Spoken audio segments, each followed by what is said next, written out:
नमस्कार। कभी ये सवाल मन में आया है कि ये जो पूरा ब्रह्मांड है, इसको बनाने वाली जो शक्ति है, उसे हम आखिर कैसे समझ सकते हैं? आज हम इसी गहरे सवाल का जवाब ढूंढने की कोशिश करेंगे और हमारा मार्गदर्शक होगा श्रीमद् भागवतम। तो चलिए, इस यात्रा पर निकलते हैं।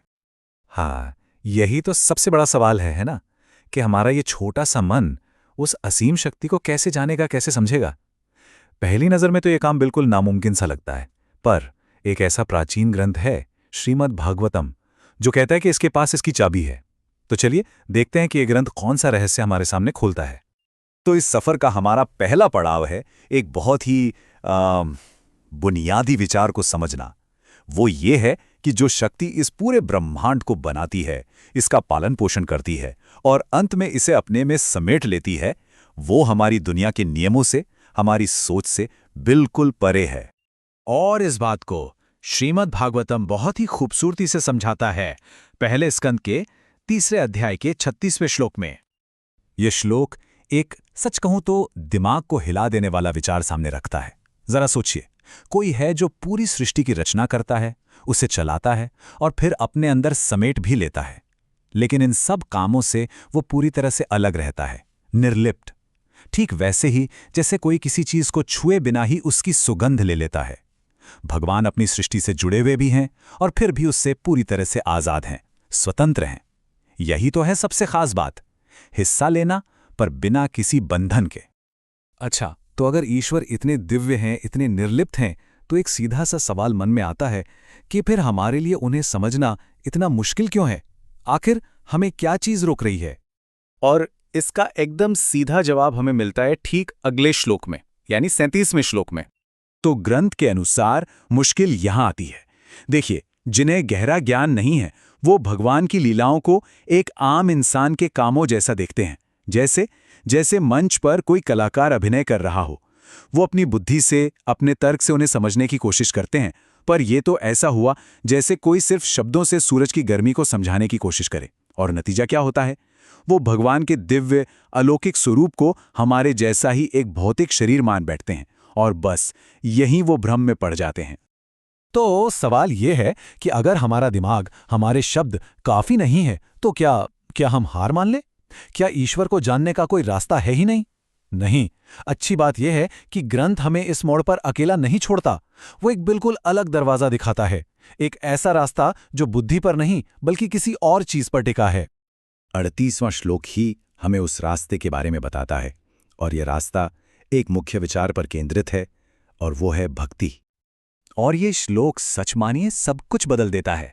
ये कहता है कि परमेश्वर को उनकी पूरी महिमा में अगर जानना है तो उसका सिर्फ एक ही तरीका है, भक्ति सेवा। पर रुकिए, कोई भी सेवा नहीं चलेगी।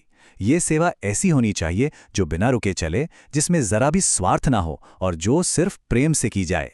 ये दिमाग से ईश्वर को समझने की कोशिश से हटकर दिल से उन्हें अनुभव करने की तरफ एक पूरा बदलाव है। पिछले श्लोक का वो एक शब्द अमाया बहुत ही महत्वपूर्ण है। इसका मतलब है बिना किसी छल के, बिना किसी माया के। ये एक ऐसी सेवा की बात करता है जो पूरी तरह से सच्ची हो, जिसके पीछे कोई छिपा हुआ मकसद ना हो, बदले में कुछ पाने की इच्छा ना हो। भाव की यही शुद्धता, यही पूरी ईमानदारी ग्रंथ के अनुसार सच्चे आध्यात्मिक ज्ञान का दरवाजा खोल देती है। ठीक है, तो इस सच्ची भक्ति के रास्ते पर चलने से मिलता क्या है? इसका अंतिम परिणाम क्या होता है? चलिए, अगला श्लोक हमें यही बताता है। और नतीजा? नतीजा है मुक्ति, इससे कम कुछ नहीं।